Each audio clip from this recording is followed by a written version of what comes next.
'cause all of the birds know that I'm almost dead. I'm barely breathing, I'm barely awake. You left me in pieces, there's no more to break.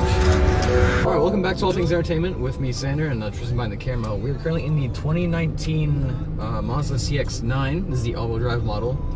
And it does have the Sky Active technology, as do most new Mazdas.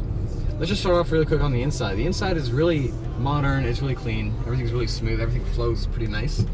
It's pretty much what you'd expect from a modern Mazda SUV. It does also have the standard infotainment system, as pretty much all modern Mazdas do, as essentially Mazda 3 and vehicles like that. So the ride on this car, it being an SUV, is pretty smooth. The seats are pretty firm, however, and not super comfortable.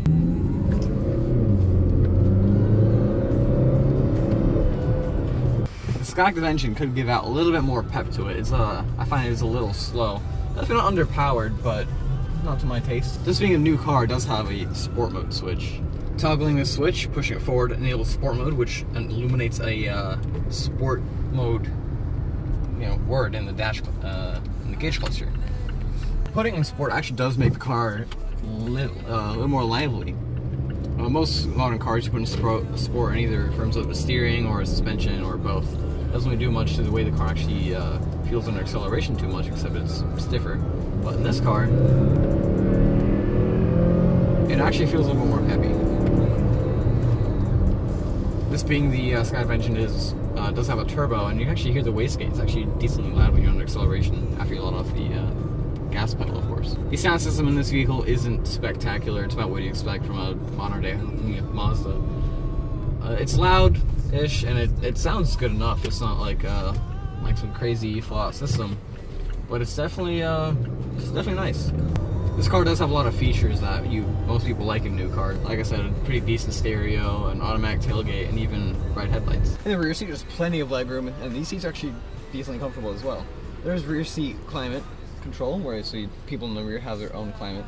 And there's this center armrest if you're not using a center seat, with cup holders, and a storage compartment with even USBs, so you can charge all your electronic devices. So I've never actually raised the third row seating before, so I just want to see how easy it was to do and see if I can figure out how to do it.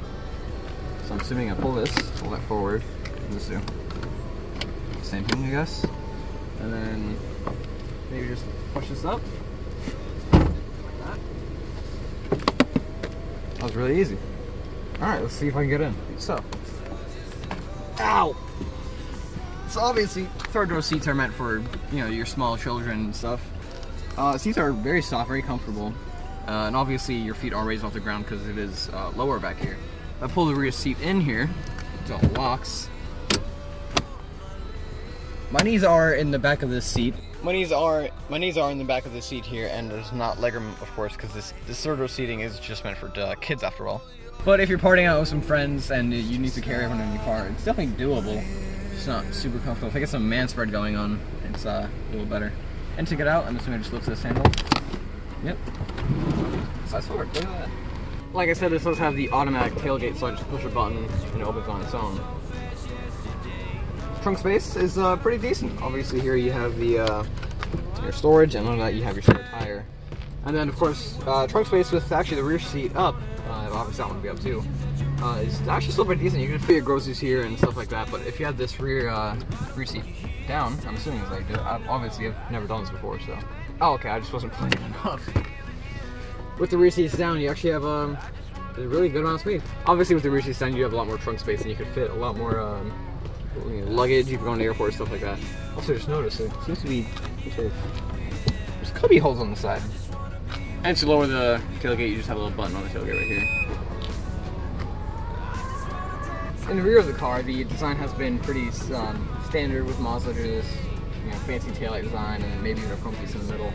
But I think it suits this car very well. In the front, Mazda still has a standard design with everything. You have the logo here, which is the radar for adaptive cruise control and sensing how close you're getting to the car in front of you. So it'll alert you and even brake for you.